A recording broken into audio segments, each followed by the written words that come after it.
स्वागत है आपका अरविंदो यूनिवर्सिटी के एक और हेल्थ रिलेटेड पॉडकास्ट में। आज हमारे साथ स्टूडियो में मौजूद हैं डॉक्टर निशित भार्गव, जो कि एक सीनियर पेडियाट्रिक कार्डियक सर्जन है, जिन्होंने करीब 15 साल का अनुभव है। करीब 4000 से अधिक पेडियाट्रिक हार्ट सर्जरीज कर चुके हैं। डॉक्टर भार्गव ने MCH CTVS की training GB Pant hospital new Delhi जैसे प्रीमियर इंस्टीट्यूट से ली है और पेडियाट्रिक कार्डियक सर्जरी की एडवांस ट्रेनिंग श्री सत्य Sai institute of congenital heart diseases Raipur से प्राप्त की है, जो पूरे देश में कॉन्जेनाइटल हार्ट केयर के लिए मशहूर है। So welcome doctor Nishit Bhargava to our show. Thank you Himanshu, it's a pleasure. So doctor Nishit Bhargava, सबसे पहले तो मैं ये जानना चाहूँगा आपसे, कॉन्जेनाइटल हार्ट डिसीज़ है, ये होती क्या है और ये कब लोगों को पता चलता है कि ऐसा है? तो कॉन्जेनाइटल हार्ट डिसीज़ मतलब पैदाइशी हार्ट डिसीज़ है, जो बच्चा माँ के गर्भ में होता है तब से उनको ये परेशानी रहती है। और इस चीज़ का यूजुअली पता हमें टारगेट स्कैन में भी, जब बच्चा पेट में रहता है तभी लग जाता है। ऐसा नहीं है कि ये सिर्फ बच्चों में मिलती है, कई बार ऐसे बड़े भी हमारे पास आते हैं जिनको कुछ साल निकल चुके होते हैं, 20-25 साल, और तब तक उनको कुछ पता नहीं चला रहता है। लेकिन ये चीज़ें पैदाइशी हैं, जिस दिन वो पैदा हुए थे तब से उनके हार्ट में ये प्रॉब्लम बनी हुई। अच्छा, इंडिया में हर साल कितने बच्चे दिल की पैदाइशी बीमारी के साथ पैदा होते हैं? करीबन 9 हर 1000 बच्चे जो पैदा हो रहे हैं उनमें से 9 बच्चे ऐसा रहते हैं जिनको हार्ट की कोई ना कोई प्रॉब्लम रहती है। इनमें से कई ऐसी प्रॉब्लम्स हैं जिनको इमीडिएटली इंटरवेंशन की ज़रूरत रहती है, कुछ ऐसी हैं जिनको हम फॉलोअप में रख सकते हैं, कुछ अपने आप भी ठीक हो जाती हैं, और मोस्टली जो सर्जरीज़ की रिक्वायर्ड होती है वो पहले साल में उनको सर्जरी की रिक्वायरमेंट होती है। अगर ये इंसिडेंस को हम ओवरऑल बोलें तो हर साल हमारे देश में करीबन 2 लाख बच्चे पैदा होते हैं जिनको हार्ट की कोई ना कोई प्रॉब्लम होती है, जिसको किसी प्रकार के इलाज की ज़रूरत होती है। और जो ओवरऑल प्रेवलेंस बोले, मतलब कि आज हमारे देश में कितने मरीज हैं, हार्ट के बच्चे हैं जिनको हार्ट की प्रॉब्लम है, जिनका आज तक इलाज नहीं हुआ है, तो वो बोलते हैं कि ऑलमोस्ट जितनी हमारी छत्तीसगढ़ स्टेट है उसकी जितनी पॉपुलेशन है उतने हमारे पूरे शहर में, पूरे देश में बच्चे हैं जिनको हार्ट की प्रॉब्लम है, जिनको हार्ट का इलाज आज तक नहीं मिला है।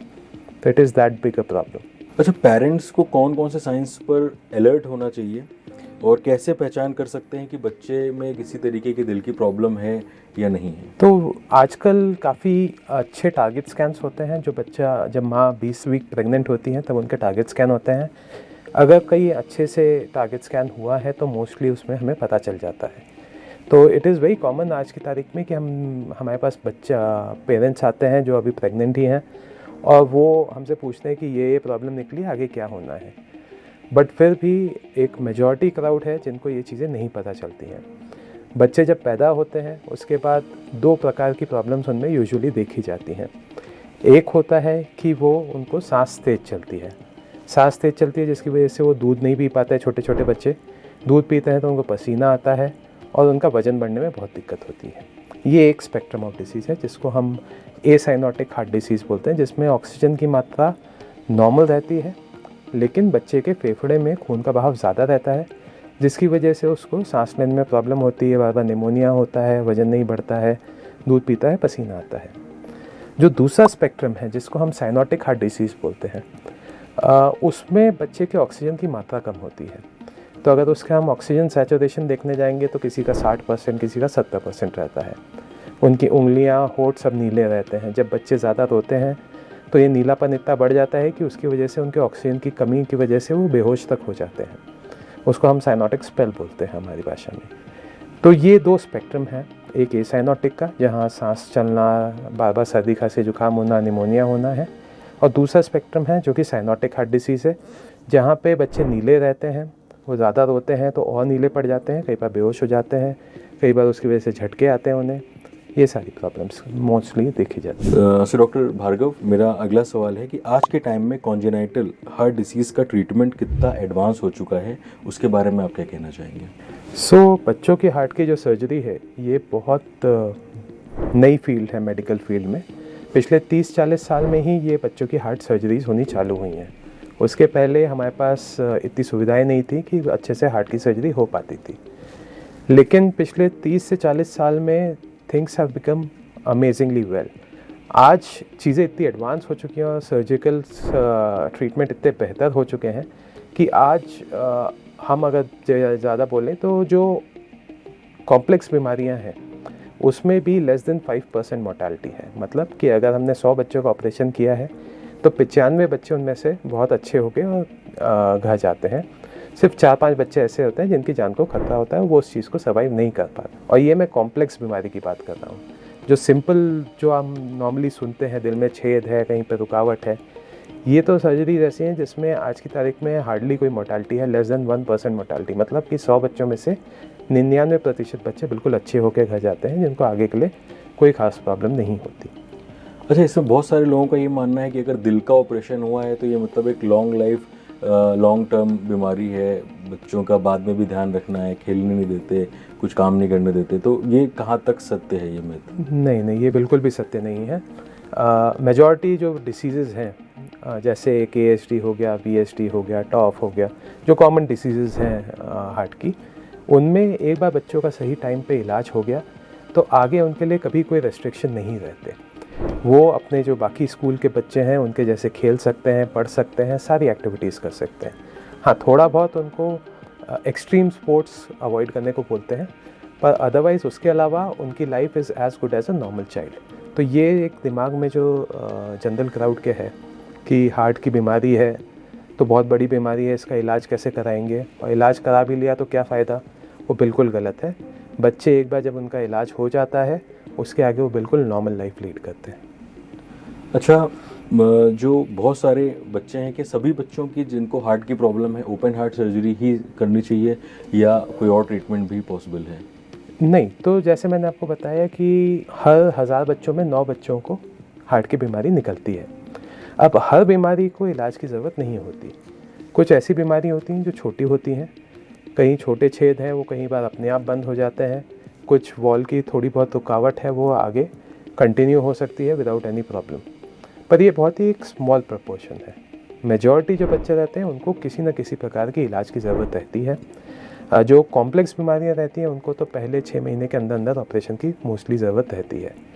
कुछ ऐसे हैं जिनको मतलब इन्वेजिव प्रोसीजर्स जैसे कि डिवाइस क्लोजर या बलूनिंग से भी काम होता है, लेकिन ऑन एन एवरेज अगर बोला जाए तो 100 में से 70 बच्चे ऐसे रहते हैं जिनको ऑपरेशन की नीड रहती है और जिनको सर्जरी ही एक रिक्वायर्ड ट्रीटमेंट है। इसमें कुछ जेनेटिक से भी रिलेटेड कुछ है कि जिनको कोई जेनेटिक डिसऑर्डर प्रीवियसली है उन बच्चों को संभावना ज़्यादा है? तो हार्ट की बीमारी में अभी तक अनफॉर्चुनेटली हमको एग्जैक्ट कॉजेज़ नहीं पता है कि क्यों होती हैं। मल्टी फैक्टोरियल बोला जाता है, मतलब कि बहुत सारे अलग अलग फैक्टर्स हैं जिनमें ये मिलता है। पर हाँ, डेफिनेटली कुछ जेनेटिक बीमारियां हैं, जैसे डाउन सिंड्रोम है, उसमें एक AV कैनाल करके बीमारी होती है, वो सबसे ज़्यादा देखी जाती है। कुछ ऐसी दवाइयाँ होती हैं जिनकी वजह से अगर प्रेगनेंसी में ली जाए तो उससे कुछ प्रॉब्लम होने की संभावना रहती है। हमारे यहाँ पे क्योंकि ये लो सोशियो इकोनॉमिक क्लास में देखा जाता है तो ये मान्यता है कि न्यूट्रिशनल प्रॉब्लम्स भी होती हैं जिनकी वजह से हार्ट की डिसीज़ेस होती हैं। लेकिन एक पिन पॉइंट अगर कोई चीज़ बोलनी रहे तो ऐसा कुछ भी नहीं है, इट्स मल्टी फैक्टोरियल डिसऑर्डर। जैसे जो क्वेश्चन है, जो मिडिल क्लास फैमिली के लिए ट्रीटमेंट का क्या सॉल्यूशन हम दे सकते हैं? लाइक गवर्नमेंट स्कीम्स होती हैं या इंश्योरेंस सेक्टर, कुछ आप बताना चाहेंगे इस बारे में? तो जैसा मैंने बताया कि ये डिसीज़ सबसे कॉमनली लो सोशियो इकोनॉमिक क्लास में मिलती है, मतलब गरीब बच्चों में सबसे ज़्यादा देखी जाती है। और ऑब्वियसली यही सबसे बड़ी प्रॉब्लम है कि क्योंकि ये गरीब बच्चों में सबसे ज़्यादा देखी जाती है तो इलाज भी महंगा होता है। तो मोस्टली पहले के ज़माने में बच्चों का इलाज इसीलिए नहीं कराया जाता था क्योंकि उनको लगता था, घर वालों को लगता था कि ये बहुत महंगा इलाज है, इसको कैसे हम अपना ज़मीन बेच के, घर बेच के कैसे कराएंगे। यहाँ पे ये गवर्नमेंट स्कीम्स बहुत इम्पॉर्टेंट हैं। पहले एक RBSK करके स्कीम चलती थी, अभी भी है, लेकिन अभी रिसेंटली कुछ सालों में आयुष्मान स्कीम आई है गवर्नमेंट के द्वारा, और ये बहुत ही इम्पॉर्टेंट और बहुत ही अच्छी स्कीम्स हैं। इन्हीं स्कीम्स के चलते आज की तारीख में जितने हार्ट के ऑपरेशन होते हैं, आई वुड से कि ऑलमोस्ट 60 to 70% जो बच्चों की हार्ट की सर्जरी हो रही हैं वो इन स्कीम्स की वजह से पॉसिबल हो पा रही हैं।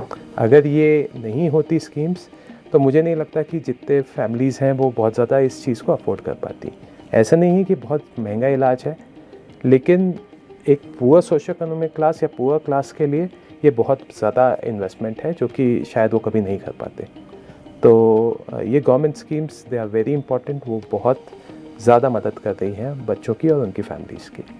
अच्छा, आपके अब तक के एक्सपीरियंस में कोई आपको ऐसी स्टोरी मिली जिसमें आप हमको शेयर करना चाहें, जो बच्चा अभी बहुत अच्छा रिस्पॉन्स कर रहा हो? ऐसे आइडियली तो बहुत केस हैं, बहुत मल्टीपल केसेस हैं, पर जो एक मुझे रिसेंटली अभी दिमाग में आता है, वो हमने एक दिन का बच्चा था, उसको एक हार्ट ब्लॉक करके प्रॉब्लम थी। उसको हमने हार्ट रेट 30-40 का चल रहा था, जो कि कॉम्पैटिबल नहीं है लाइफ के साथ। तो उसको हमने बहुत मेहनत करके, इंदौर में हमारे पास पेसमेकर भी अवेलेबल नहीं था, उसकी लीड्स भी अवेलेबल नहीं थी। स्पेसिफिक चीज़ें होती हैं हार्डवेयर जो बहुत कम यूज़ होता है, बहुत कम मिलता है। उसको हमने स्पेसिफिकली मंगवाया बाहर से, 24 घंटे किसी भी तरह उस बच्चे को हमने रखा, और फिर eventually we were able to do pacemaker implantation. और आज उस चीज़ को आई थिंक 6-7 साल हो गए हैं, और वो बच्चा बिल्कुल स्वस्थ है। और जब भी वो ओपीडी में आता है तो उसको देख के बड़ी खुशी होती है कि एक बच्चा जिसको बिल्कुल बेसिक सी बीमारी थी, सिर्फ हार्ट रेट कम था, उसको किसी प्रकार से हम लोग ने कोशिश करके कुछ इलाज कर पाए, जो कि जिसकी वजह से आज बच्चा बिल्कुल स्वस्थ है और बिल्कुल एक्टिव है। ये बहुत अच्छी बात है। बट जो आपने बोला कि 1 महीने का बच्चा, एक दिन का बच्चा, एक दिन का बच्चा, तो जब 1 दिन के बच्चे को तो लोग गोद में भी नहीं ले पाते हैं, डरते हैं गोद में लेने से, और आपने 1 दिन के बच्चे को ऑपरेट किया, तो मतलब इसमें टाइम कितना आपका लगता है सर्जरी में, एक अमूमन एक किसी भी सर्जरी में? ये जो छोटे बच्चों की सर्जरी होती है, न्यूनेटल सर्जरी जिनको बोलते हैं, जो कि 1 महीने से छोटे बच्चों की सर्जरी होती है, उनमें हमको एक्चुअली काफ़ी टाइम लगता है, 8-8, 10-10 घंटे लग जाते हैं सर्जरी में। और ये काफ़ी कॉम्प्लेक्स सर्जरीज़ होती हैं, पर रिवॉर्डिंग सर्जरीज़ भी होती हैं। अगर ये ऐसे बच्चे रहते हैं जिनको अगर हमने तब ऑपरेशन नहीं किया तो उनका कोई चांस नहीं है सर्वाइव करने का। लेकिन अगर वो इस सर्जरी और इस प्रोसेस के थ्रू जब निकल जाते हैं उससे, तो they become almost near normal. तो it is rewarding, it is time consuming, बहुत टाइम लगता है, पर जब यही बच्चे हमारे पास बाद में ओपीडी में आते हैं तो उनको देख के उतनी ही ज़्यादा खुशी होती है। अच्छा, एक और चीज़ है, पेरेंट्स कभी कभी जब डॉक्टर उनको इन्फॉर्म करता है कि आपके बच्चे में इस तरीके की डिसीज़ है, तो वो काफ़ी डर जाते हैं और नॉर्मल प्रॉब्लम में कई बार वो डिले कर जाते हैं। तो उनके लिए कुछ मैसेज आप देना चाहेंगे उन पेरेंट्स के लिए जो अपने बच्चों को ट्रीटमेंट में डिले कर देते हैं पैसे की वजह से या किसी भी रीज़न से, मतलब डिले क्यों नहीं करना चाहिए? आई थिंक आज की तारीख में सबसे बड़ी प्रॉब्लम यहीं पे है। लो सोशो इकोनॉमिक क्लास में ये बीमारी रहती है, उनके पास पैसा नहीं रहता, उनके पास नॉलेज नहीं रहती। पैसे में तो फिर भी गवर्नमेंट ने उनको हेल्प करी भी है, गवर्नमेंट स्कीम्स हैं जिसके अंडर वो फ्री में अपना इलाज करा सकते हैं। जब हमारे पास पेशेंट आते हैं, उनके पेरेंट्स को कन्विंस करना कि उनके बच्चे को ये बीमारी है और उसके इलाज की ज़रूरत है is one of the most difficult things to do. उनको समझ में नहीं आता क्या प्रॉब्लम है। उनको दिखता है सामने कि बच्चा नीला है, बच्चे की सांस तेज़ चल रही है, बच्चे को 10 प्रॉब्लम्स हैं, लेकिन उनके दिमाग में बस ये रहता है कि मेरे को मेरे घर वाले ने बोल दिया है या मेरे को किसी गांव के डॉक्टर ने बोल दिया है कि इसका इलाज कैसे होगा, पॉसिबल नहीं है, इतना छोटा सा बच्चा है। ये सबसे बड़ा प्रॉब्लम है हमारे लिए आज की तारीख में, कि उनको पेरेंट्स को कन्विंस करना कि हाँ यही बीमारी है और ये उसका टाइम है सर्जरी का, आपको आके सर्जरी करवा लेनी चाहिए। आज भी इतने बच्चे हम देखते हैं जिनको हमने 5 साल पहले एडवाइस किया था कि आपको सर्जरी की नीड है, और अब वो हमारे पास आते हैं फॉलोअप में और ऑपरेशन नहीं कराया, और ऑब्वियसली ये डर के कि क्या हो जाएगा, इसको इसमें रिस्क है, और आज उनका ऑपरेशन पॉसिबल नहीं है ना। उनका अब लंग के प्रेशर्स और लंग डैमेज इतना हो चुका रहता है कि अब आगे उनकी कोई ट्रीटमेंट नहीं हो सकता। तो ये वो अनफॉर्चुनेट किड्स हैं जिनके माँ बाप की प्रॉब्लम, माँ बाप के लैक ऑफ नॉलेज या अंडरस्टैंडिंग की वजह से बच्चे सफ़र करते हैं, जिनको ऑब्वियसली कुछ नहीं समझ में आता, पर जब तक वो बड़े होते हैं तब तक ऑलरेडी डैमेज पूरा हो चुका होता है। तो एक बार सर्जरी सक्सेसफुल हो जाती है तो उसके बाद की लाइफ कैसी रहती है? नॉर्मल रहती है वो? इसका स्कूल, स्पोर्ट्स, मैरिड लाइफ में कोई भी इफ़ेक्ट आएगा? तो मेजॉरिटी ऑफ जो बच्चों की हार्ट की डिसीज़ रहती है उसमें आगे की लाइफ बिल्कुल नॉर्मल रहती है। उसमें ना आपके स्पोर्ट्स एक्टिविटी में कोई प्रॉब्लम आती है, ना इंटेलेक्ट में कोई प्रॉब्लम आती है, ना ही ये मैरिज या आगे की लाइफ लीड करने में कोई प्रॉब्लम आती है। कुछ अनफॉर्चुनेटली डिसीज़ेज़ ऐसी हैं जिसमें मल्टीपल सर्जरीज़ की नीड होती है, उसमें ऑब्वियसली थोड़ा प्रॉब्लम रहता है बच्चों को, लेकिन मेजॉरिटी ऑफ डिसीज़ ऐसी हैं जिनमें आगे बच्चे को बस 1 साल में इको के फॉलोअप की ज़रूरत रहती है, उससे ज़्यादा कुछ भी नहीं, ना कोई दवाइयाँ चलती हैं, and they are as good as the peer group, मतलब अपने बाकी बच्चों के साथ जैसे ही हैं बिल्कुल। कि आजकल के पेरेंट्स के लिए अगर हम एक छोटे से में एक संदेश देना चाहें तो वो क्या होगा जो हर माँ बाप तक पहुंचना चाहिए? आई थिंक जितना नॉलेज आपका रहेगा चीज़ों के बारे में उतना आपको इजी रहेगा चीज़ें समझने में। तो ये आजकल बहुत ज़्यादा सोशल मीडिया पे चीज़ें प्रमोट होती हैं, कुछ सही कुछ गलत, तो थोड़ा चीज़ों के बारे में पढ़ें। अगर जैसे आपको पता चला है, आपके डॉक्टर ने बताया है कि भाई आपके बच्चे के हार्ट में छेद है, तो आप डरने के अलावा उसको एक बार थोड़ा पढ़ें। गूगल पे सब चीज़ अवेलेबल रहती हैं, एक बेसिक इन्फॉर्मेशन तो मिल ही जाती है। तो पढ़ें कि क्या बीमारी होती है, उससे क्या दिक्कत होती है, उसका क्या इलाज होता है। और कई हमारे पीयर ग्रुप बने हुए हैं जो कि जिन बच्चों की हमने हार्ट सर्जरीज करी हुई हैं, उनके पेरेंट्स रहते हैं, वो कई बार हेल्प करते हैं दूसरों को ये समझने में कि इन चीज़ों में डरने की बात नहीं है और आगे के लिए लाइफ कैसी रहती है उनको उससे काफ़ी हेल्प मिलती है। तो I think knowing things and going for it is better way. तो थैंक यू डॉक्टर भार्गव, आज के इंसाइट्स के लिए आपने टाइम निकाल के इतनी महत्वपूर्ण जानकारियाँ हमसे साझा करी। मैं उम्मीद करता हूँ कि ये जानकारी आप सबके जीवन में एक अच्छा मोड़ लाएगी। जो पेरेंट्स अभी बनने वाले हैं या बन चुके हैं उनके काफ़ी काम आएगा। अगर आपके किसी भी घर में या किसी के भी बच्चे में इस टाइप के कोई भी साइंस सिम्टम्स हैं तो उसको अवॉइड ना करें, डॉक्टर को दिखाएं और उसका सही समय पर ट्रीटमेंट लें। और आज के एपिसोड को यहीं पर हम विराम देंगे। धन्यवाद। शेरविंदु यूनिवर्सिटी में बने रहिए। Thank you. Thank you.